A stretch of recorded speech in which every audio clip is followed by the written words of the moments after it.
Саламатсыздарбы? Бүгүн физика сабагын улантабыз. 12-нчи сабак. Бүгүн өтө турган темабыз Ньютондун экинчи закону. Ньютондун экинчи закону жөнүндө суроолорду чыгарабыз дагы.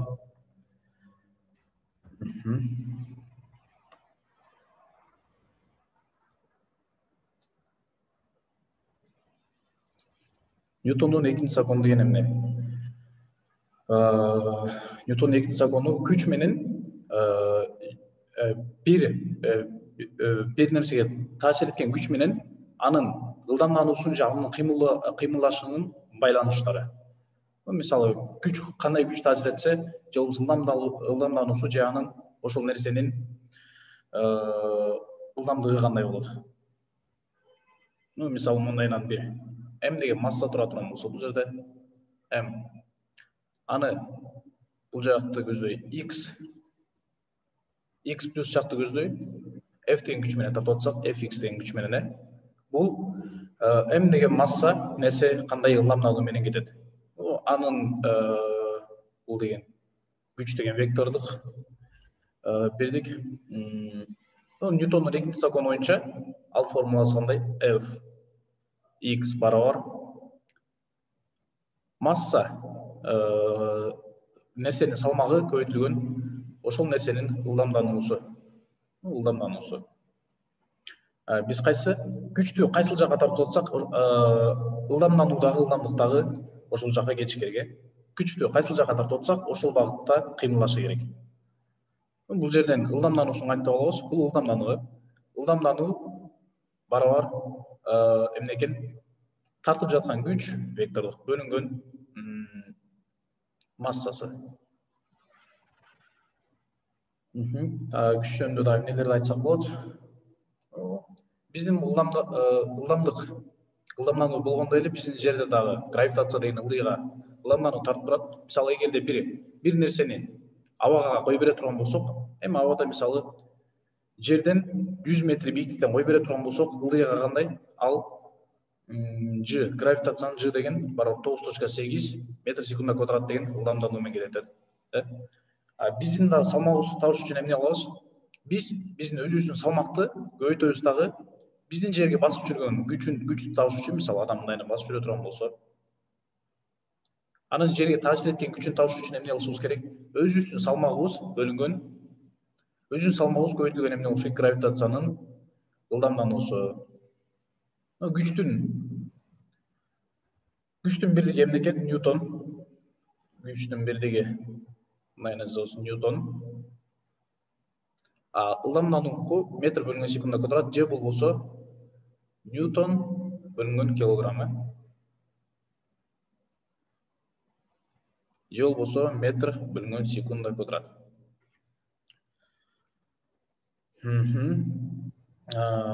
Дагы эмнелерди айтса болот? Күч деген вектордук чоңдук болгондугу үчүн бул жакта 3-4 күчтөр болсо, бул жакка күч тартып аткан болсо, үстүгө тартып аткан болсо, булардын баардыгын кошуп туруп, акыркы күчтү гана эмне кылабыз? Эсептейбиз. Результат болгон күчтү гана эсептешибиз керек, м көбөйтүлгөн a. Ушул жөнүндө суроолорду чыгарып баштайлы. Биринчи 2.38 суроо эмне дейт?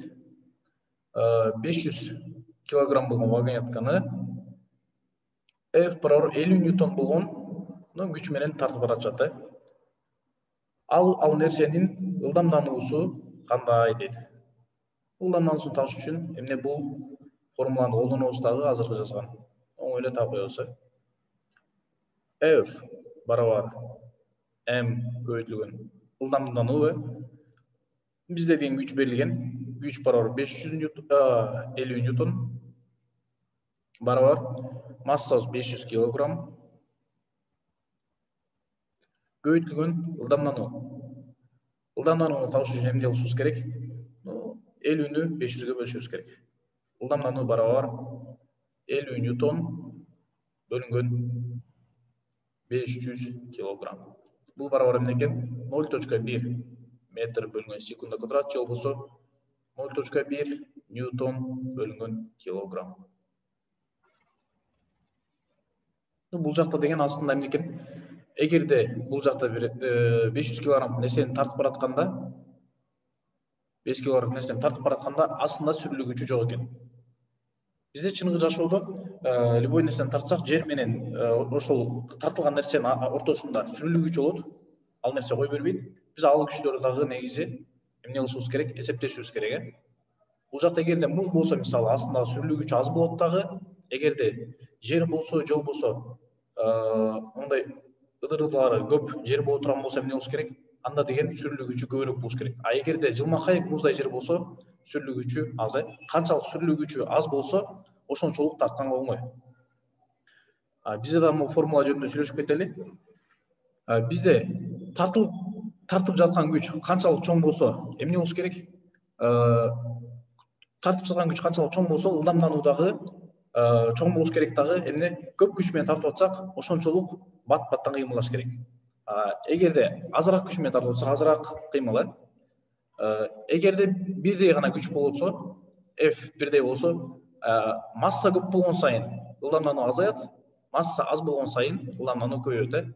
Же болбосо бирдей күч менен аз массаны батыраак кыймылдата алабыз, а бирок ошондой эле күч менен чоңураак нерсени кыймылдата албай калышыбыз мүмкүн. Ошондой сыяктуу нерселер. Формулага салып иштей беребиз. Бул деген уже күч менен тартып жатканда кыймылдоосу, бул эмне? Динамикага кирет. Кийинки суроолорду чыгарып баштайбыз.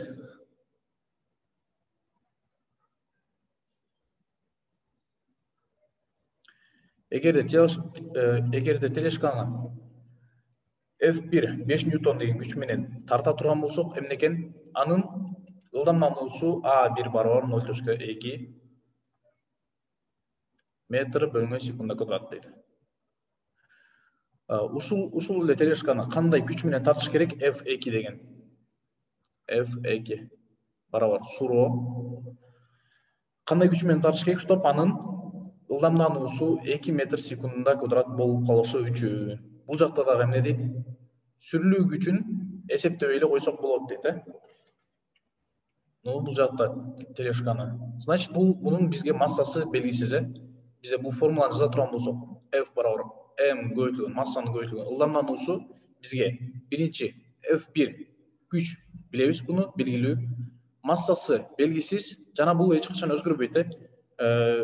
Биринчи тартканда кандай масса боло турган болсо, экинчи күч менен тартканда дагы точно эле ошондой эле масса болуп турат. A2. F1 менен тартканда кандай экен? A1 деген ылдамдануу менен кыймылдайт. Экинчисинде F2 деген менен тартканда A2 деген кыймылдайт. Биз бул жерде массаны таап алышыбыз керек.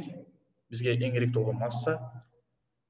Салмагын кантабыз? Салмагы барабар F1 бөлүнгөн A1. Орларына кое турган болсок, F1 бизде 5 ньютон болот.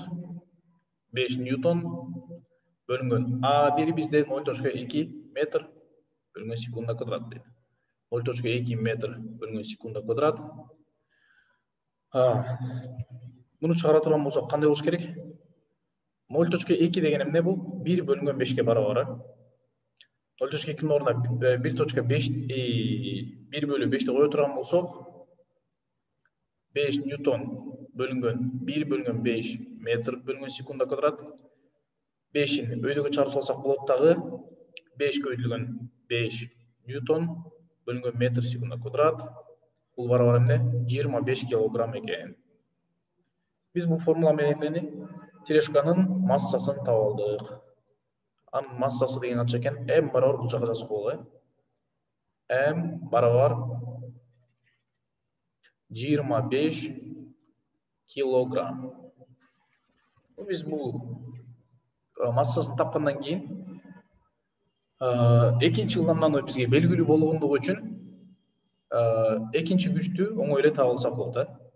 Кайра эле формуланын ордуна коюп жазабыз дагы. F2 бизге эмне? F2-ни тапкыла деген. F2 барабар масса 25 килограмм көбөйтүлгөн 2 метр секунда квадрат. 2 метр бөлүнгөн секунда квадрат.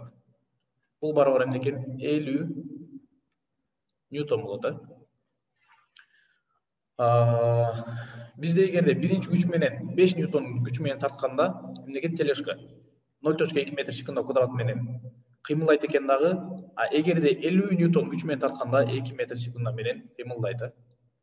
Биздин жоосун ачты эмне экен? 50 ньютон менен тартышыбыз керек, чтобы эмне ал тележка 2 метр секунд квадрат ылдамдануу менен кетиши үчүн. Кийинки суроолорго өтөбүз.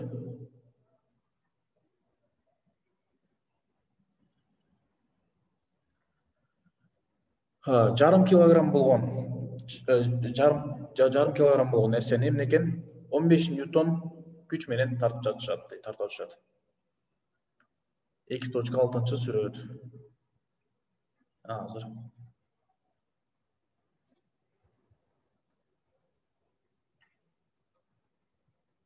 Ну, сүрөтү могул экен.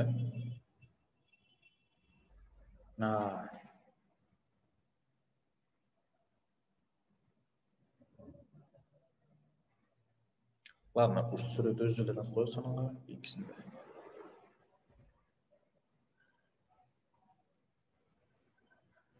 Ну, эки тележка бар экен дагы. Массасы 0.5 килограмм болгон тележка. Хоп. Аны деген эмне? F1 деген күч менен горизонталдык багытта тартып жатат. Бул жака. Бул жакта деген F1 деген күч менен тартып жатканда эмне? Бул тележка деген кандайдыр бир ылдамданууга ээ болот, Ал ылдамдануу кандай? F1 барабар масса көбөйтүлгөн ылдамдануу дей турган болсок, ылдамдануу 1 деп коелу. Бул жактан эмнени? Биз күчтү билебиз дагы, массаны дагы билебиз, ылдамданууну таап алсак болот. Кандай кылышыбыз керек? Ылдамданууну табыш үчүн барабар эмне? F1'ди массага бөлүшүбүз керек салмагына. Бул барабар 15 ньютон бөлүнгөн 0.5 килограмм. 15'ti 0.5'ке бөлө турган болсок, бул 2 көбөйүп кетиш керек. Ошон үчүн кандай? 30 метр бөлүнгөн секунда квадрат болот, 15'ти 0.5'ке бөлө турган болсок, 30 метр секунда квадрат чыгыш керек. Эми бизде деген экинчи тележка бар экен. Хоп. Бул экесе оорураак экен дагы, жана 1 килограмм болот экен. Ушул 1 килограмм тележканы кандай күч менен тартыш керек? Чтоб анын дагы ылдамдануусу биринчи тележканын ылдамдануусуна барабар болуш үчүн. Значит, экинчи тележка дагы 30 метр секунда квадрат менен ылдамдануу менен жылышы керек экен. Кандай күч менен тартышыбыз керек дейт F2. Биз кайра эле мурунку формуласын жазабыз. F2'ни табышыбыз керек. F2 барабар масса, бул уже экинчи масса, бул M1 деп коелу дагы, бул M2. M2 көбөйтүлгөн A1. A1 дегенибиз эмне? Анткени биринчинин ылдамдануусу менен экинчинин ылдамдануусу барабар болгондугу үчүн, экөөнүкү барабар, ошон үчүн кайра эле 30 метр секунда квадрат жазып койсок болот. Биз бул жерден билбей турган нерсебиз кайсы? F2 экинчи күчтү табышыбыз керек дагы. Аны табыш үчүн экинчи тележканын салмагы менен биринчи тележканын ылдамдануусун көбөйтүп койсок чыгып калат. F2 барабар салмагы 1 килограмм көбөйтүлгөн ылдамдануусу 30 метр бөлүнгөн секунда квадрат. Барабар канча экен? 30 ньютон. Жообуз биздики 30 ньютон чыкты. Кандай алып чыгардык? Формуланы жазып туруп, биринчи ылдамдануусун таап алдык. Экөөнүн тең ылдамдануусу бирдей. Ылдамдануусу 30 метр секунда квадрат болду. Экинчиси да 30 метр секунда квадрат менен жүрүш үчүн эмне экен? 30 ньютон күч менен тартышыбыз керек экен. Эгерде массасы 2 эсе көп болсо, значит кайсы? Ошондой эле ылдамданууга ээ кылыш үчүн, ошондой эле ылдамдануу менен түртүш үчүн эмне кылыш керек экен? 2 эсе көбүрөөк күч менен түртүшүбүз керек. Бул жактан жазып туруп көрүп алсак болот. Мисалы, эгерде ылдамдануусу өзгөрбөй турган болсо, f эки эсе чоңое турган болсо, эки көйдө турган болсо, значит теңдеменин бул жагында эки көйчүбүз керек. А бизде ылдамдануу өзгөрбөгөндүгү үчүн масса эки эсе көбөйсө, значит күч дагы эки эсе көбөйүш керек. А эгерде масса өзгөрбөй турган болсо,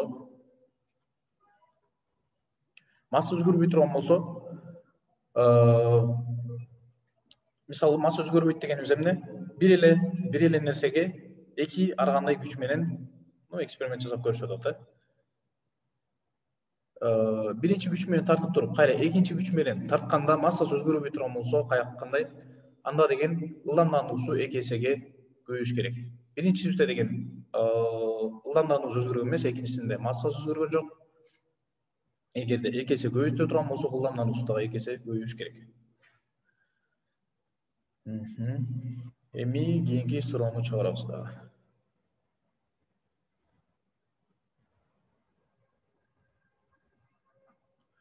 Снаряд бар дейт, 2 килограмм массада. Ал снаряд деген столдон учуп, мындай учат экен, горизонталдык багытта учат экен. Бул жакта 1 килограммдык ок бар экен, снарядта. 1 килограмм бул. Жана бул жактан снаряддан чыкканда канча дейт? V барабар 1000 метр бөлүнгөн секунда болгон ылдамдык менен учуп чыгат дейт. Бунун узундугу 3.5 метр. Жана бизге эмнени тап дейт? Бул снарядды окту түртүп жаткан, аркасынан түртүп жаткан күчтү тап дейт, Аркасында пороктор жарылгандан кийин эмне? Октун аркасында басым пайда болот, ал басым ошол басымды тапкыла дейт, ошол басымдын күчүнө. Бизде уже бул жакта деген кинематика дагы аралашып кетти.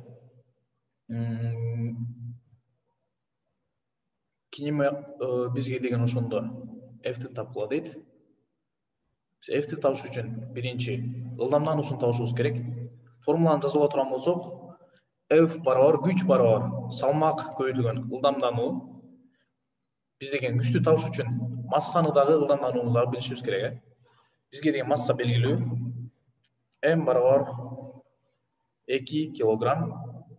Бирок ылдамдануу бизге белгисиз, Ылдамданууну табыш үчүн бизге эмне берилген? Бул октун күчтүн таасиринин алдында болгон аралык, 3,5 метр аралыкта ушул күчтүн таасиринде эмне түртүлөт экен? Ушул күч менен түртүлүп келет. Ал күч кайсы?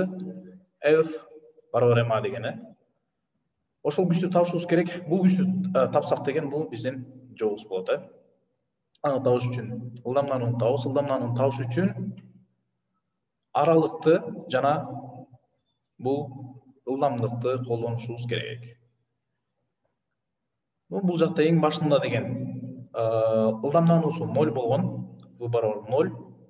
3,5 метрди өткөндөн кийин 1000 метр секунда болду. Значит, кайсы формуланы колдонсок болот? Бул жакта деген ылдамдануу, А деген ылдамдануу менен кетти дагы. Бизде мындай формулалар болчу. Өткөн жол S барабар ылдамдануу көбөйтүлгөн убакыттын квадраты бөлүнгөн 2. Бизде деген ылдамдануу, убакыт берилген эмес. Ошон үчүн эмне кылышыбыз керек? Убакытты жок кылышыбыз керек. Убакытты жок кылыш үчүн эмне кылабыз? Бизде дагы мындай формула бар. Ылдамдык барабар ылдамдануу көбөйтүлгөн убакыт. Бул жерден убакытты таап турган болсок, барабар V бөлүнгөн A. Бизде деген убакыттын квадраты болгондугу үчүн квадраттарын коебуз, Значит, барабар эмне экен? A көбөйтүлгөн V-нын квадраты бөлүнгөн 2A-нын квадраты. A менен квадраты кетип калат, барабар акыркы формулабыз V квадрат бөлүнгөн 2A.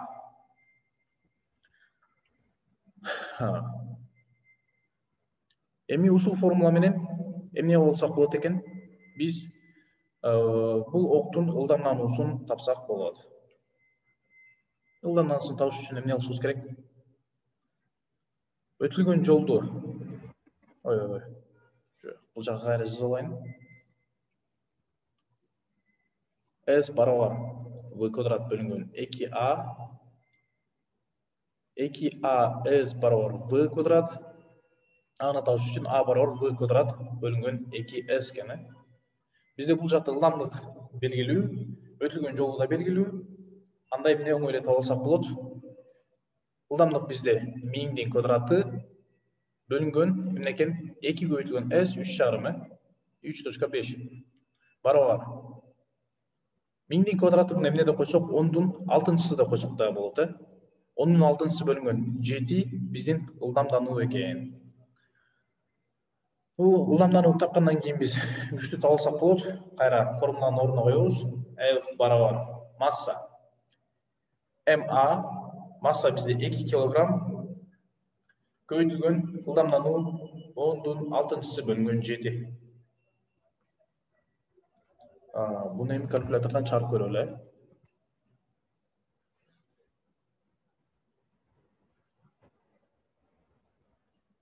10дун 6-чысы деген бизде миллион. Миллион көбөйтүлгөн 2 бөлүнгөн 7. 286 миң, эгерде тегеректе койсок 286 миң ньютон менен 286 миң көбөйтүлгөн 10дун 3-чүсү көбөйтүлгөн ньютон 3 менен түртүп жаткан экен.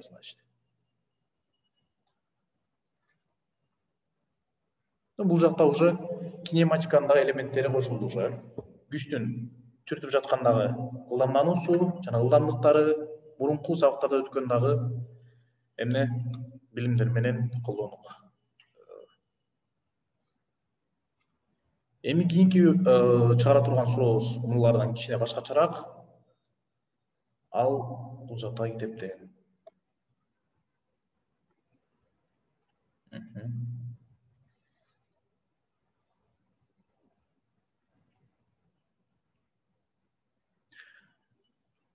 Ну, 2.7 суроо.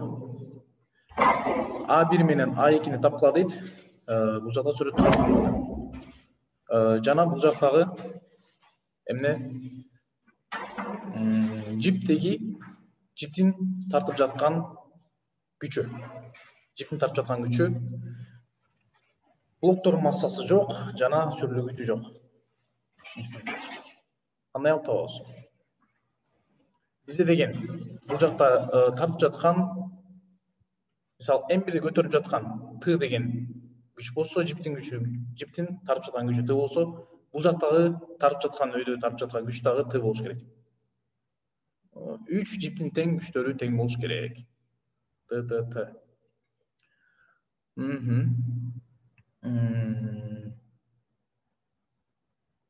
Бизде деген биринчи эмне Т-лары табыла деген. Жана M1 менен M2-нин ылдамдануулары.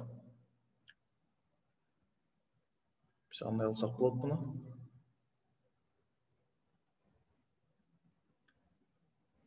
Бул бизде могул Т-лары жазып алган себеби бул экөө бул жердеги жип менен бул жердеги жип экөө тең бир эле жип, экөөнүн тартылган күч дагы бир эле нерсе болуш керек. Анткени бул жакта блоктун массасы жок болгондугу үчүн 0 килограмм, 0 килограмм. Экөөнүн бир эле жип деп эсептеп алсак болот. Жиптен тартылган күчтөрү бардыгында бирдей болуш керек. Бул жерде тартылган күчү Т болсо, бул жактагы да Т болуш керек дагы. Үчүнчүсүндө дагы Т болушу керек. Биз ылдамдыктарды табыш үчүн эмне кылабыз? Массалардын теңдемелерин жазып көрөлү. Теңдемени жазып көрөтөн болсок, бул M1 деген ылдыйга түшүп аткан болсо, A1 деген ылдамдануу менен вектор болот. Кандай теңдеме түзөбүз? Ылдыйга тартып жаткан күч эмне бунуку? M1 көбөйтүлгөн G. Гравитация деген бул жерге тартып жаткан ылдамдануу. Биз дайыма ылдыйга тартып жаткан күчтөрдө mg-ны салмагына гравитацияны көбөйтүп койсок, ылдыйга тартып жаткан күчтү тапсак болот. Значит, бизге деген мурунку теңдемелерден тапканыбыз мындай болчу. F барабар ma эмес беле? А биздеги азыр f деген mg болуш керек. Mg минус өйдөгө тартып жаткан t деген күч бар. T деген күч бар. m1g барабар m1 көбөйтүлгөн a болуш керек.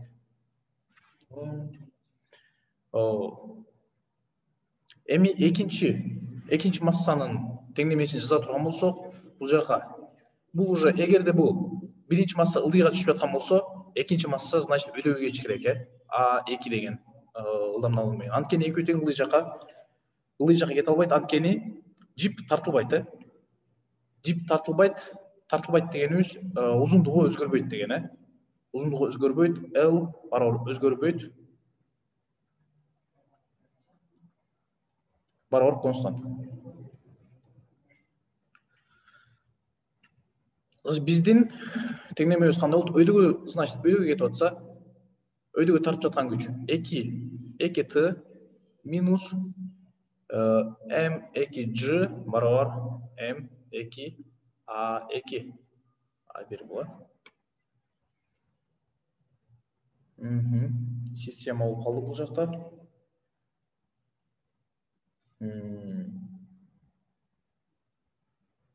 Эми экөөнү таба турган болсок, бул жактан кандай кылып бул жактан жиптин тартылуу күчүн жок кылып салсак болот. Жиптин тартылуу күчүн жок кылыш үчүн буну 2 көбөйтүп туруп, үстүнкү теңдеменин баарын 2 көбөйтүп, экөөнү эки теңдеменин бири-бирине кошуп салсак болот. Эки теңдеменин бири-бирине кошо турган болсок, 2t минус 2t болуп экөө 0 болуп калат дагы, акыркы теңдеме мондай болуп чыгып калат. 2m1g минус m2g барабар 2m1a1 плюс m2a2. Бирок бизде бир эле теңдемеде кайсы 2 билбей турган чоңдук пайда болду. A1 менен A2. Биз A1 менен A2-нин табышыбыз керек, бирок бир теңдеме менен экөөнү таба албайбыз. Ал үчүн кандай кылышыбыз керек? A1 менен A2-нин катышын табышыбыз керек. Аларды таба турган болсок, бул акыркы жазган бул жип чоюлбайт деген нерсени пайдаланып туруп, тапсак болот. Биз кандай кылып тапсак болот? Бул m1 деген масса өзүнүн ордунан канчалык жылганда, m2 деген масса өзүнүн ордунан канчалык аралыкка жылат. Мисалы бул m1 деген x деген аралыкка түшө турган болсо, бул m2 деген канчалык y деген аралыкка көтөрүлүшү керек. Биз ушуларды таба турган болсок, мондай катыш менен таба алсак болот. X бөлүнгөн y барабар x деген A1-дин жылган аралыгы A1 бөлүнгөн A2. Y деген экинчи массанын жолбосу, экинчи ылдамдануу менен жылган нерсенин өткөн аралыгы, бул катыш менен таба алсак болот. Бирок биз биринчи эмнени табышыбыз керек? X менен y бөлгөндөгү катышты табышыбыз керек. Аны кантип тапсак болот? Эгерде бул жерде немеге ала турган болсок, координатага, x деген координатага алайлы. Бул жерде 0 да болсак, бул жерде 0 да болсак, биринчи массанын турган жерин x1 дейбиз дагы, экинчи массанын турган жерин канча x2 дейбиз. Бизде жип өзгөрбөгөндүгү үчүн кандай болот? Бардык жиптин узундугун кошо турган болсок, бул жерден бул жерге чейин биринчи x2 L барабар. Азыр биз жиптин узундугун гана жазып коебуз ошону. L барабар 0дон x2 чейин кошобуз. x2 плюс дагы кайра x2ден өйдөгө бул жерге чейин кайра дагы x2 0го чейин. Дагы плюс бул жерден келген m1ге чейинки аралык x1 плюс x1. Значит, эмне экен? Жиптин узундугу барабар x2 плюс x2. x2 деген бул жерден бул жерге чейинки аралык. Жана дагы бир x2, анан дагы бир кошулган x1. Экөөнү кошуп туруп, дагы x1 кошсок деген кайсы жиптин узундугу чыгышы керек экен. Значит, L барабар 2x2 плюс x1. Эгерде биз бул теңдемени дифференциалга ала турган болсок, же болбосо дифференциалга алганда кайсы убакытка жараша, убакытка бөлсөк муну эмне болуш керек? Биздин ылдамдыктарыбыз чыгыш керек. Просто бул жактан таба турган нерсебиз x1 менен биринчи масса менен экинчи массаны өтүлгөн жолу, же болбосо экөөнүн ылдамдууларынын катышын табышыбыз керек. Бул жакта эгерде өткөн жолдорунун катышы x2 менен x1 болуп аткан болсо, биздин ылдамдануулардын катышы дагы ушундай болушу керек. Бардыгын t-га бөлө турган болсок, dx dl бөлүнгөн dt барабар болуш керек. L өзгөрбөгөндүгү үчүн бул 0 барабар болот. 0 барабар 2v2 плюс v1. Акыркы теңдемебиз мындай болду. v1 барабар 2 минус 2v2. Анткени v1 деген ылдыйга жылып атса, v2 деген өйдөгө жылат. Экөөнүн багыттары карама каршы багытта болсо, эмне болуш керек? Минус белгиси менен барабарлыкта коюлушу керек. Эгерде биздин ылдамдыктардын катышы ушундай болуп аткан болсо, биздин ылдамдануулардын катышы да ушундай болуш керек. Ылдамдануулардын катышы кайсы? A1 барабар 2A2. Бул жерде биз модулдарын эле ала алабыз, модуль мындай алышыбыз керек болот ошо. Значит, эмне экен? A1 бөлүнгөн A2 барабар 1 бөлүнгөн 2.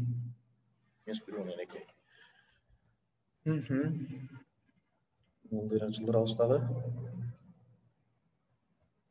Эми биз акыркы формулабыздын A1'ин ордуна буларды коюп туруп таба турган болсок,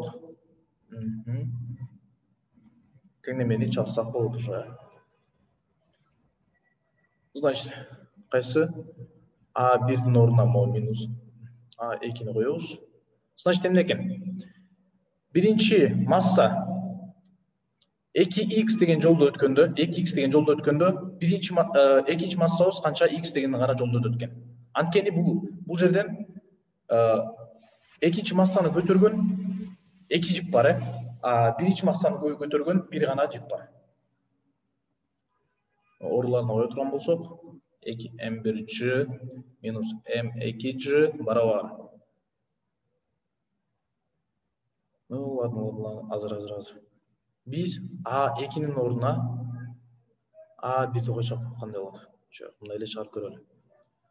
2m1 бунун ордуна эме m2'ни коебуз, бөлгөн минус 2A2 плюс бул жактан модульдар менен алабызбы, же мындай эле койсок болобу?